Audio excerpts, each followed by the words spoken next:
Good morning dear students. आशा है आप सब अपने अपने घरों पर एकदम स्वस्थ होंगे और अपनी पढ़ाई बिल्कुल गंभीरता से कर रहे होंगे। स्टूडेंट्स, आज हम जो है सुनहरी धूप का पार्ट नंबर 5 नीलू करने जा रहे हैं।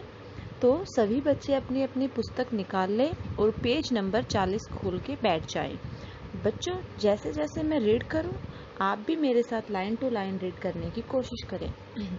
बच्चों, नीलू पाठ का नाम है नीलू। यह जो है महादेवी वर्मा ने लिखा है। ये पाठ किसके द्वारा लिखा गया है? महादेवी वर्मा के द्वारा। बच्चों, जो है ये पशु के ऊपर है। हमने जो है अपने आसपास बहुत से पशु देखे होंगे। उनमें से जो है कुछ बहुत वफादार होते हैं। जो कुत्ते होते हैं बच्चों, जो डॉग्स होते हैं, उनको जो है एक वफादार और ईमानदार पशु के रूप में माना जाता है। मतलब आदमी जो है वो अपने स्वार्थ के बारे में पहले सोचता है, पर जानवर जो है ऐसे होते हैं जो अपने मालिक के लिए अपनी जान तक दे देते हैं। जैसे कि अब हम लगा ही ले, कोई हमारे आस पड़ोस में यदि कोई कुत्ता रखता है, उसको पालतू बना के रखता है, तो वो जो है अपने उन मालिक के प्रति बहुत ही वफादार होता है।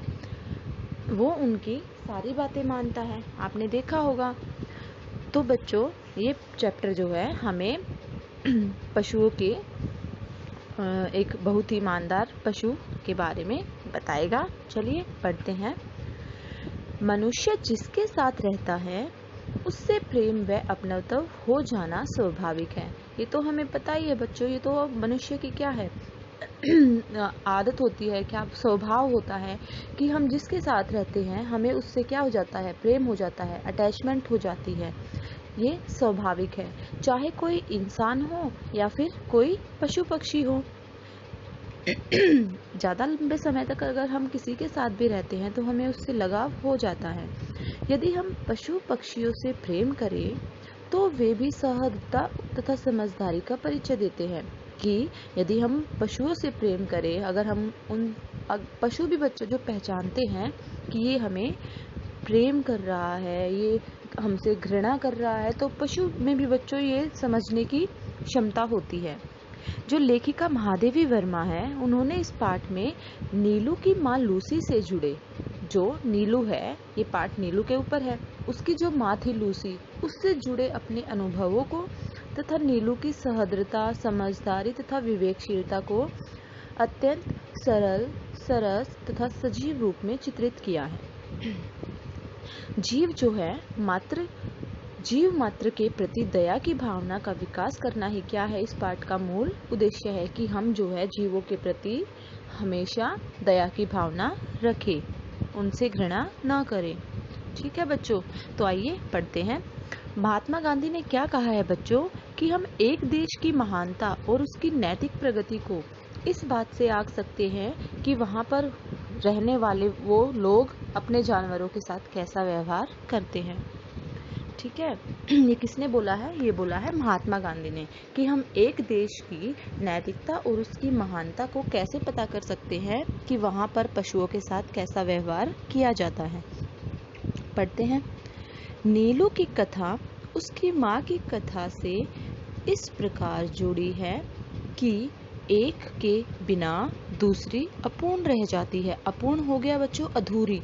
अपूर्ण रहना मतलब अधूरी। कि नीलू की और उसकी माँ जो लूसी थी, उन दोनों की कथा जो है एक दूसरे से इतने जुड़ी हुई है कि यदि हम एक के बारे में पढ़ें और दूसरे के बारे में नहीं पढ़े तो ये जो है कहानी अधूरी रह जाती है। तो दोनों ही जो है जरूरी है। उसकी अल्सेशियन माँ, अल्सेशियन बच्चों जो है कुत्तों की ब्रीड का नाम होता है। ब्रीड अल्सेशियन मतलब जर्मन शेफर्ड, आपने सुना होगा जर्मन शेफर्ड्स। तो ये जो है डॉग्स की ब्रीड होती है, उनकी नस्ल होती है। उसकी जो अल्सेशियन माँ है लूसी के नाम से पुकारी जाती थी। नीलू की माँ का नाम क्या था? लूसी था। हिरणी के समान वेगवती, जैसा कि हमें पता है हिरण जो है बहुत ही तेज दौड़ते हैं। तो वेगवती होता है बच्चों जो तेज दौड़े, ठीक है, तेज गति वाला। ठीक, तो हिरणी के समान वेगवती, साँचे में ढली हुई देह, देह होता है बच्चों शरीर, ठीक है, जिस पर काला आभास देने वाले भूरे पीले रोम काला आभास देने वाले रोए थे उसके शरीर पर, कैसे, पीले भूरे रोम। बुद्धिमानी का पता देने वाली काली पर छोटी आंखें, उसकी जो आंखें थी वो उसकी बुद्धिमानी का पता देती थी, उसकी काली काली छोटी आंखें। सजग खड़े कान, सजग होता है बच्चों अलर्ट, ठीक है, सजग खड़े उसके कान और सघन रोएदार तथा पिछले पैरों के टखनों को, उसकी जो पूंछ है उसकी पिछले पैरों को छूती थी, टखनों को, उसके पिछले पैर के जो टखने थे उन तक उतनी लंबी उसकी पूंछ थी। सब कुछ उसे राजसी विशेषता देते थे। राजसी क्या होता है बच्चों? राजसी होता है जब कोई रॉयल फैमिली होती है, कोई राजा महाराजा होते हैं तो उन्हें हम राजसी बोलते हैं। तो जो नीलू की माँ लूसी थी वो कैसी लगती थी? वो ऐसी लगती थी कि कहीं किसी राजसी परिवार से वो संबंध रखती हैं। थी भी तो वह सामान्य कुत्तों से भिन्न। जो लूसी है वो जो सामान्य कुत्ते होते हैं उनसे क्या थी? थोड़ी भिन्न थी, अलग थी। उत्तरायण में जो पगडंडी दो पहाड़ियों के बीच से मोटर मार्ग तक जाती थी, उसके अंत में मोटर स्टॉप पर एक ही दुकान थी। उत्तरायण जो है बच्चों वो जगह का नाम है। उत्तरायण में जो पगडंडी, पगडंडी होती है बच्चों भीड़ी भीड़ी, बिल्कुल पतली पतली जो गली होती है, पगडंडी, ठीक है, गलियां,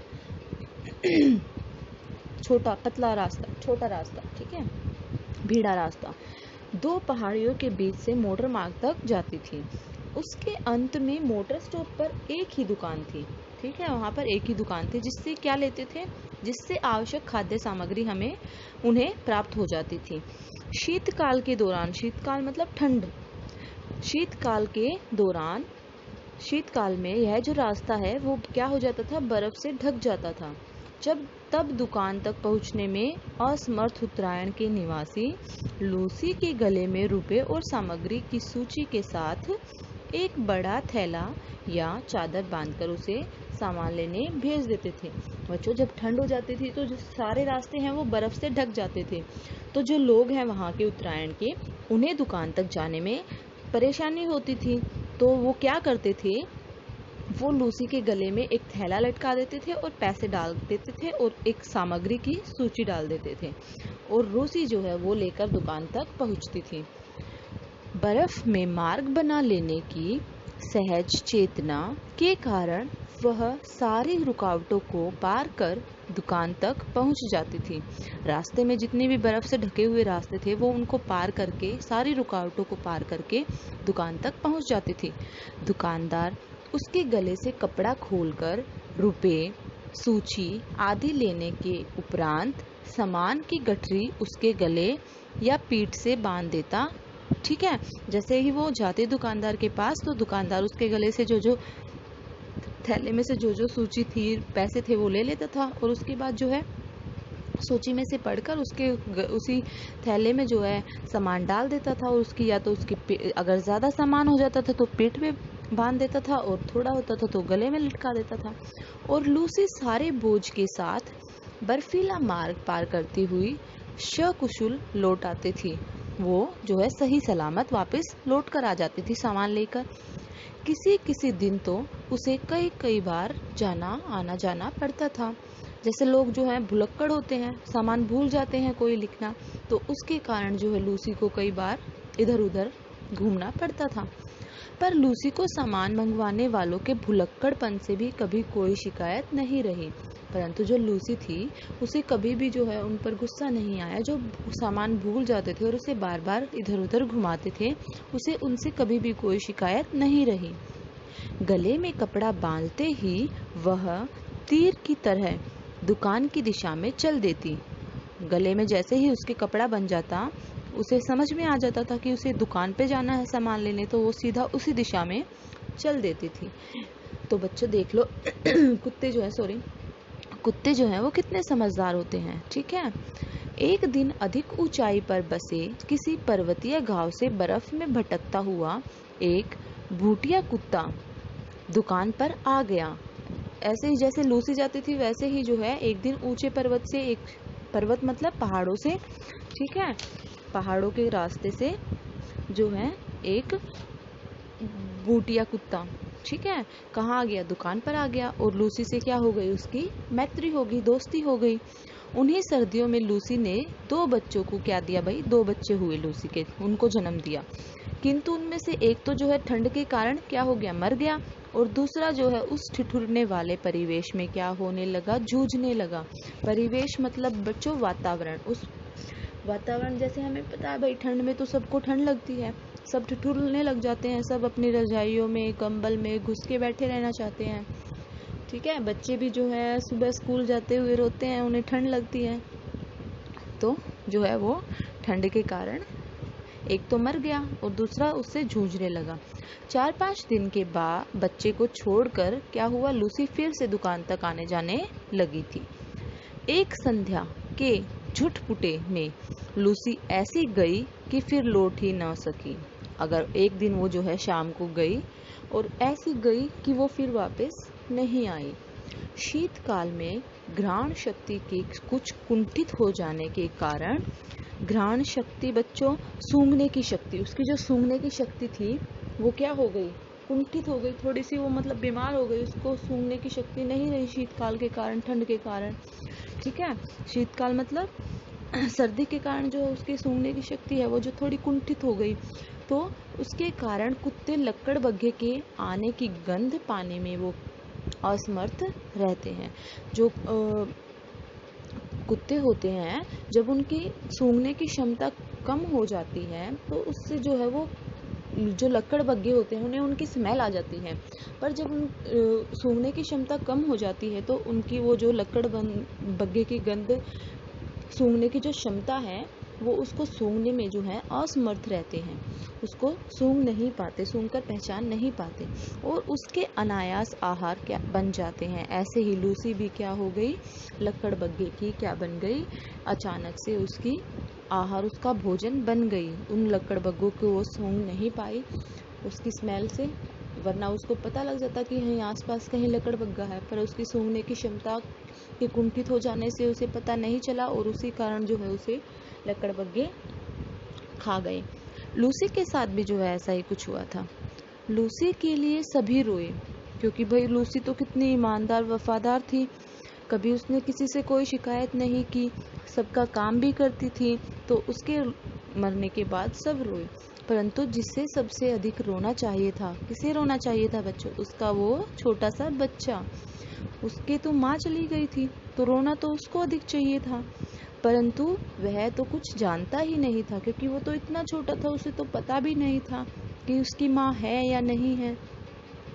एक दिन पहले ही उसकी आंखें खुली थी, अतः माँ से अधिक वह दूध के अभाव में शोर मचाने लगा। मतलब उसको जो है अपनी माँ की याद नहीं आई, क्योंकि वो तो छोटा सा, इतना छोटा सा बच्चा था, उसको माँ के बारे में क्या पता।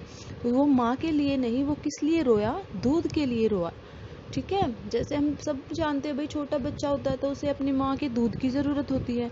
ऐसे ही लूसी का जो बच्चा था नीलू, वो भी दूध के लिए अधिक रोया।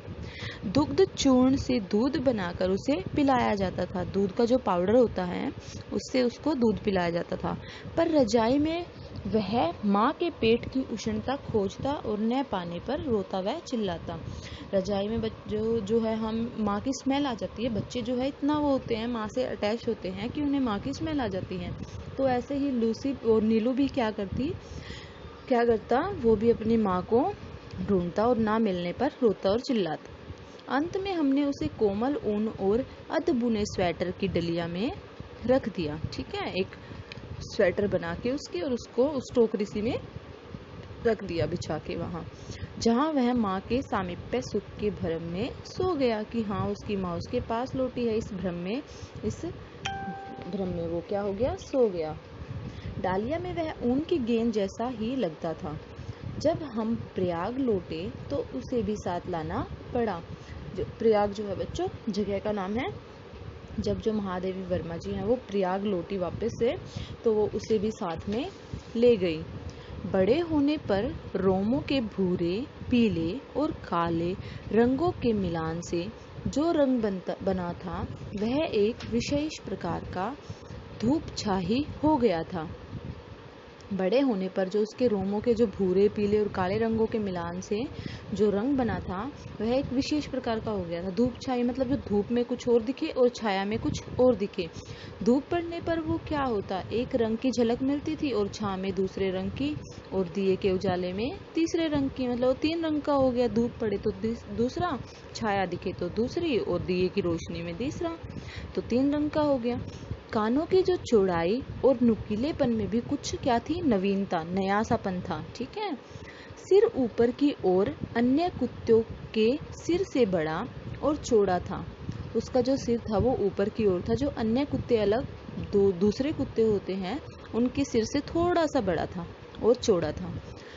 और लंबोतरा, लंबोतरा होता है बच्चों लंबा लंबा। ठीक है, लंबोतरा होता है लंबा, गोलाई युक्त लंबा। ठीक है। पर सुडोल, पूछ अल्सेशियन कुत्तों की पूछ के समान। अल्सेशियन मतलब जर्मन शेफर्ड, बताया था कि कुत्तों की ब्रीड होती है, जो है उसके समान सघन रोमों से युक्त थी। ठीक है, सघन मतलब घने, घने रोमों से युक्त थी, रोमों से, पर ऊपर की ओर मुड़ी कुंडलीदार थी। उसकी पूछ जो है ऊपर की ओर से क्या हो गई थी बच्चों, मुड़ी हुई थी, कुंडली मारे हुई थी, जैसे सांप कुंडली मारता है। पैर जो है अल्सेशियन कुत्ते के पैरों के समान क्या थे, लंबे थे, पर पंजे बूटिए के समान मजबूत थे, चौड़े और मुड़े हुए नाखूनों से युक्त थे।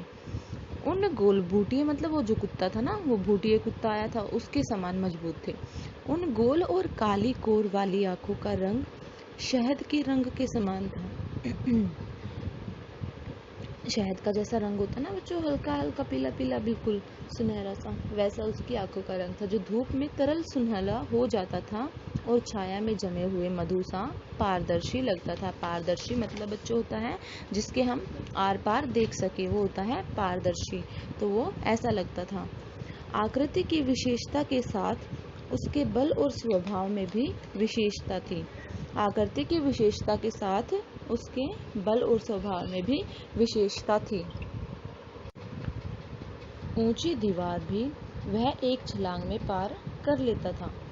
रात्रि में उसका एक बार भूखना भी वातावरण की स्तब्धता को कंपित कर देता था। मतलब वो इतना जोर से भूखता था कि जो शांति होती थी वातावरण में, स्तब्धता मतलब शांति, ठीक है, उसको भी जो है कंपित कर देता था। मतलब कंपित मतलब कांप जाना। ठीक है। मैंने अनेक कुत्ते देखे और पाले हैं, किंतु कुत्तों के देने से रहित और उसके लिए अलभ्य दर्प से युक्त मैंने केवल नीलू को ही देखा है। कुत्ते के देने से रहित और उसके लिए अलभ्य दर्प, दर्प होता है बच्चों गर्व, मतलब एक गर्व, मेरे को जो गर्व फील होता है, वो महादेवी वर्मा को जो गर्व फील होता था वो बस किसको देखकर होता था, नीलू को। उसके प्रिय से प्रिय खाद्य को भी यदि अवज्ञा से के साथ फेंक कर दिया जाता, मतलब जो वो नीलू थी उसमें इतना घमंड, इतना गर्व था अपने आप पर कि अगर उसको कोई चीज फेंक कर दी जाती थी तो वो उसकी ओर देखता भी नहीं था। ठीक है। पर खाना तो दूर की बात रहा, वो उसकी तरफ देखता भी नहीं था। यदि उसे किसी बात पर झिड़क भी दिया जाता तो वो बिना मनाए वह मेरे सामने ही नहीं आता था। ठीक है बच्चों, जैसे हम होते हैं, जब हमारे मम्मी पापा हमें डांट देते हैं तो हम उनसे नाराज हो जाते हैं, और हम जब वो मनाते हैं तो ही मानते हैं। ऐसे ही नीलू के अंदर भी जो है एक गर्व था। जब अगर उसे कोई डांट देता था, कोई फटकार देता था, तो जब तक वो उसे मना नहीं लेता था, नीलू जो है उसके सामने जाता नहीं था। विगत 12 वर्षों से उसका बैठने का स्थान मेरे घर का बाहरी बरामदा ही रहा। पूरे 12 वर्ष हो गए उसका स्थान जो है चेंज नहीं हुआ, वो बाहर बरामदे में ही बैठा रहता था, जिसकी ऊपरी सीढ़ी पर बैठकर वह प्रत्येक आने जाने वाले का निरीक्षण करता रहता था। ठीक है। मुझसे मिलने वालों में वह प्राय सबको पहचानता था, जो उनसे मिलने आते थे वो सबको पहचानता था। किसी विशेष परिचित को आया देखकर वह धीरे धीरे भीतर आकर मेरे कमरे के दरवाजे पर खड़ा हो जाता था। उसका इस प्रकार आना ही मेरे लिए किसी मित्र की उपस्थिति की सूचना थी। मतलब जो है उनको पता चल गया था कि भाई नीलू जब ऐसे चुपचाप कमरे में आके खड़ा हो जाता है तो इसका मतलब कोई मुझसे मिलने आया है। वो उन्हें आदत हो गई थी कि भाई हाँ ये इस चीज़ का संकेत है, तो वो उसे पहचानने लगे थे। मुझसे आ रही हूँ सुनने के उपरांत वह पुनः बाहर अपने निश्चित स्थान पर जा बैठता था। मतलब जब वो मुझे बुलाने कमरे में धीरे धीरे आता था, उन्हें महादेवी वर्मा को, तो वो जो है जब तक वो ये पहले वो बोलती आ रही हूँ, तभी जो है वो वापस जाकर उसी स्थान पर बैठ जाता था। कुत्ते भाषा नहीं जानते, केवल क्या पहचानते हैं, वो ध्वनि पहचानते हैं, वो आवाज़ पहचानते हैं। नीलू का ध्वनि ज्ञान इतना विस्तृत, इतना बड़ा हो गया और इतना गहरा हो गया था कि उससे कुछ कहना भाषा जानने वाले मनुष्य से बात करने के समान हो जाता था। मतलब वो इतना ध्वनि को पहचानने लग गई थी, उसका ध्वनि ज्ञान जो है वो इतना बड़ा हो गया था कि ऐसा लगता था कि मनुष्य से बात कर रहे हैं हम। बाहर या रास्ते में घूमते हुए यदि कोई उससे कह देता, गुरुजी तुम्हें ढूंढ रही थी, गुरुजी तुम्हें ढूंढ रही थी नीलू, कि अगर वो बाहर घूमता था और उससे कोई बोल दे कि गुरुजी तुम्हें ढूंढ रही थी नीलू, तो वह विद्युत गति से, मतलब बिल्कुल तेज गति से चार दीवारी कूद कर मेरे कमरे के सामने ही आकर क्या हो जाता था, खड़ा हो जाता था। फिर कोई काम नहीं है जाओ, फिर अगर मैं बोल देती कि कोई काम नहीं है जाओ, तो कहने से पहले वह मूर्तिवत जैसे बच्चों मूर्ति होती है, मूर्ति की तरह जड़ जाती है, एक जगह पर रहती है मूर्ति, तो वो तो हिलती नहीं है, वैसे ही खड़ा रहता था वो भी, नीलू भी। कभी कभी मैं किसी कार्य में व्यस्त होने के कारण उसकी उपस्थिति जान ही नहीं पाती। कई बार तो मेरे को जो है पता ही नहीं चलता कि वहाँ नीलू है भी या नहीं है, और उसे बहुत समय तक बिना हिले डुले खड़ा रहना पड़ता था।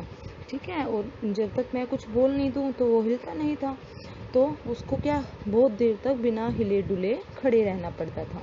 ठीक है बच्चों, आज हम जो है यहीं तक